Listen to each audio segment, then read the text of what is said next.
Robin Williams was an actor, a comedian, a friend, a husband, a father, a son, and was loved by many of his fans that he made laugh every day.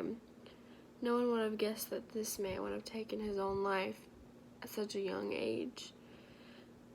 He accomplished so much in his life, from playing in the classics that we know and love to this day, to winning awards from them, to even having his own show by the end of his life.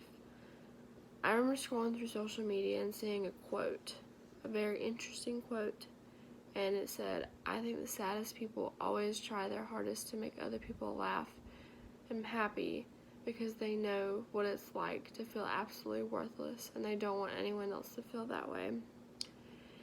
This quote actually really stood out to me, because how could someone that is a comedian and seems very happy all the time say something like that?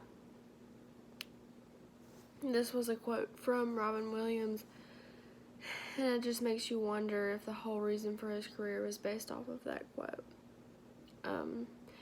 Robin Williams has a lot more quotes that I actually found very inspiring back, when he was in his more happier times, and that one just really got to me, because now we see what the end result of his life was and the end result of his career was.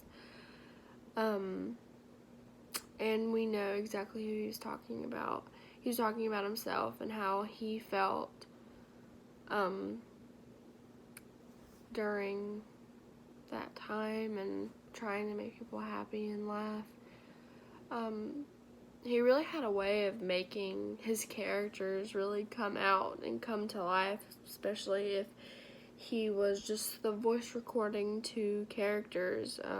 He just really made it seem like he knew that character very, very well. Like, he was that character. I felt that way with every single one of his movies that he filmed, every single one of his skits that he filmed.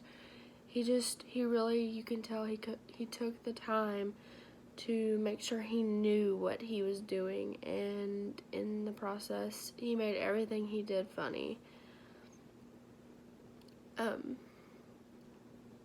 But Robin Williams was so much more than just a funny comedian / actor. He was a hurting soul that struggled, and none of his fans really knew that he was struggling. He kept that very private, and the only people that really knew that he'd struggled with depression and alcohol and drugs was just his wife and his family and his close friends. So none of his fans really knew that he was having a problem, that he was. But he gave every single one of his fans joy, in the sense that everything will end up being okay and in the end. And it really makes you wonder if he really felt that way, considering kind of how his life ended. But in the end, Robin Williams is going to be someone that everyone remembers years and years after today, and will always be sharing his videos and films and skits and movies and everything like that. His legend will go on.